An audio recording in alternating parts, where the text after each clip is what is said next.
de por qué la Constitución es tan importante y lo voy a referir muy brevemente. Porque recordemos que a mí me gusta ponerlo en clases cuando explico estos temas. Les digo a mi alumnado que una constitución es como si fuéramos una microempresa y entonces tuviéramos un acta constitutiva. Y entonces en esa acta constitutiva lo que hacemos es quiénes vamos a estar dentro de esta sociedad o de esta asociación, pero además qué nos toca hacer a cada quien dentro de esa posibilidad. Así que esa constitución, esa acta constitutiva que nos constituye como el país que somos, pues desde luego debe tener distribuidos qué vamos a hacer cada quien y por ello precisamente pues nos da ámbitos de competencia, espacios de competencia a cada una de las autoridades. A partir de ello, entonces, bueno, pues hemos hablado a lo largo de estos días de este sistema de pesos y contrapesos y acá lo relevante es que esa Constitución también reconoce los derechos de las personas. Entonces, una vez que reconoce los derechos de las personas, lo relevante sería cómo va a garantizar que esos derechos se respeten.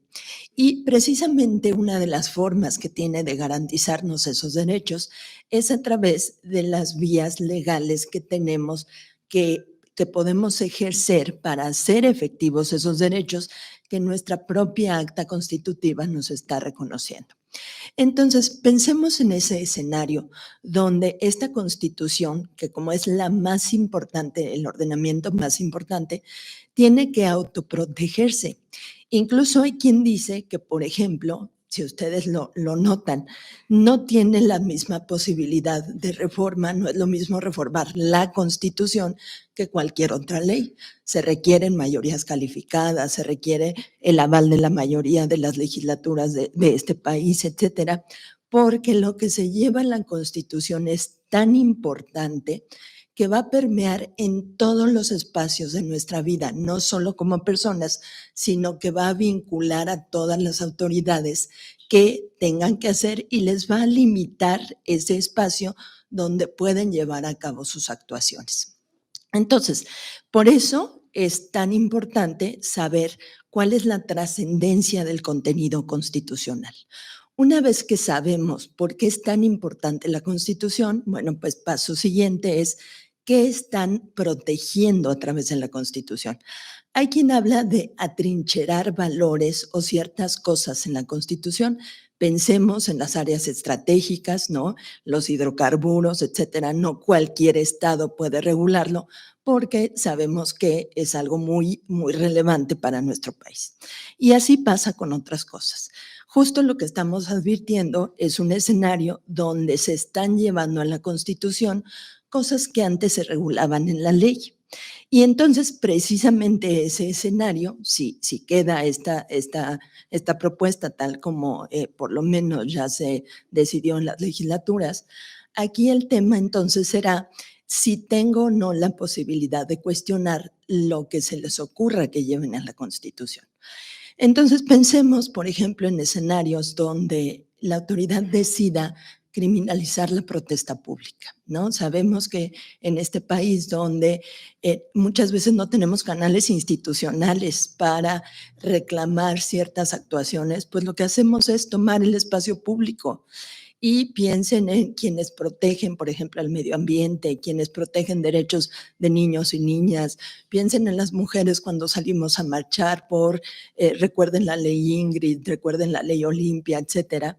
Entonces, criminalizar la protesta pública y decir, tienes derecho a la libertad de expresión, pero con estos, que desde luego los tiene, generalmente los derechos tienen límites y es que no afecten derechos de terceras personas, pero pensemos en tampoco puedes discutir lo que diga el Estado, tampoco puedes reclamar en el espacio público las decisiones que se toman y que nos afectan a todas las personas. Por ejemplo, criminalizar la protesta pública sería un paso tremendo hacia atrás en la protección de estos derechos que hemos ido generando condiciones para que se reconozcan. Otro que me parece que siempre decimos las que hemos abrazado los temas feministas desde lo personal, los derechos de las mujeres, ¿no? Imagínense un escenario donde a alguien se le ocurra que mañana las mujeres ya no tengamos derecho a votar, por ejemplo, que no lo tuvimos muchos años, desde el 17 que salió la Constitución y que decía que todo individuo gozaría de las garantías individuales que otorgaba esa Constitución, pues en realidad ese era una declaración de buenos principios, porque no pudimos votar sino hasta 1957, por ejemplo, ¿no? Entonces, en todos estos escenarios, o si recuerdan recientemente se puso sobre la mesa esta posibilidad aquí en la Constitución de la Ciudad de México de la propiedad privada, de cómo proteger la propiedad privada y si el Estado tiene que respetar la propiedad privada y en qué condiciones, porque como está el artículo 27 constitucional, la propiedad originaria de todo lo que hay en este país es de la nación. Y a partir de esa propiedad originaria, el Estado respeta la propiedad privada, pero además puede imponer límites a la propiedad privada o puede revertir esa propiedad privada a través de procedimientos de expropiación, por ejemplo. Entonces, todos estos escenarios nos muestran que sería muy peligroso que todas estas cosas importantes, valiosas para los derechos de las personas, se llevaran a la Constitución. Por ejemplo, lo hemos dicho, la prisión preventiva oficiosa, hasta hace algún tiempo el arraigo, etcétera, y que no tuviéramos al alcance un solo mecanismo para discutirlo en tribunales, porque también el amparo, y creo que también lo hemos abordado por acá, es es un mecanismo que nos permite defendernos contra las mayorías, porque las mayorías también violan derechos. Cuando a través de esos procesos legislativos sacan leyes, promulgan leyes que violan nuestros derechos. Tienen un gran respaldo democrático, ¿no? Provienen de ese ejercicio donde nuestros representantes populares votan para, se supone que defendiendo nuestros intereses y a partir de ello emiten leyes, y después contra esas leyes la única protección que tenemos es el juicio de amparo que tenemos las personas como un ejercicio contramayoritario para que me defiendan de lo que dicen las mayorías, sobre todo cuando forman parte de minorías tradicional e históricamente excluidas.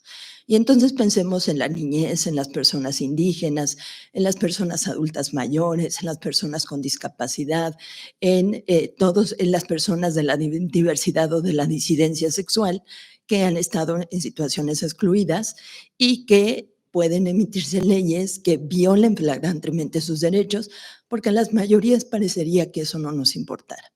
Entonces, creo que ese es el énfasis que hay que hacer en cuanto a por qué es verdaderamente peligroso en un sistema democrático que nos prohíban tajantemente, porque además la prohibición es expresa y muy contundente en cuanto a que no se va a poder revisar absolutamente nada que se ponga en la Constitución, cuando además es un riesgo, porque sabemos que hay un partido en el poder, pero esto no va a ser eterno. Entonces pensemos en que en algunos años este partido en el poder, estas cuestiones políticas van cambiando, ¿no? Y va cambiando el mapa de este país. Y entonces cuando eso ocurra, bueno, pues ¿quién va a protegernos del próximo grupo mayoritario que todo lo que se le ocurra se lo lleve a la Constitución? Muchas gracias.